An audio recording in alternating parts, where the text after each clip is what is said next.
As announced last week, today we are going to visit the new cathedral in Coventry and Birmingham. As unspectacular as the new cathedral seems to be from the outside, it really isn't on the inside. With its grand and impressively coloured baptistry window and the magnificent general structure, it really is an impressive cathedral. As seen here, the main ship is dominated by the tapestry at the far end. Designed by Graham Sutherland, it is said to be the biggest tapestry in England, if not the world. And standing right in front of it is truly mesmerising.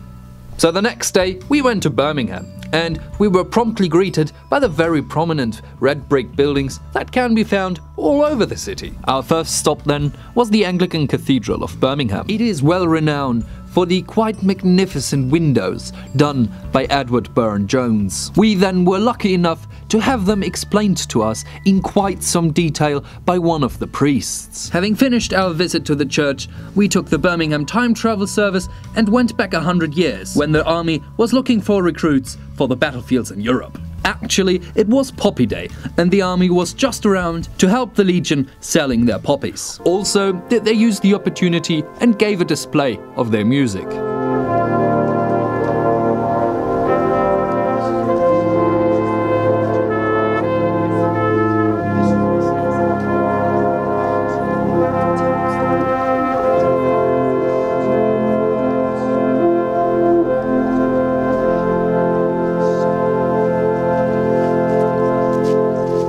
Thereafter, we went to the art gallery, which sadly turned out to be a no-camera zone. So the footage you can see here is what I was able to take before I was told off.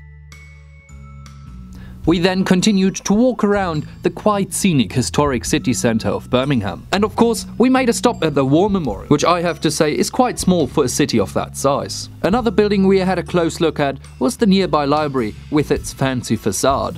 We then continued our walk around Birmingham with the harbour city. It is dominated by canals and red brick buildings. Nowadays, it hosts offices and quite a few cafes and restaurants. However, not even 100 years ago, it was a flourishing trade post. We then visited yet another quite beautiful church before we finally made our way to the train station back home. I hope you enjoyed this trip around Birmingham and the Coventry Cathedral. So this was the last piece of the Travel Week mini-series, which originally was shot in October last year, which means I don't have any more videos pre-produced.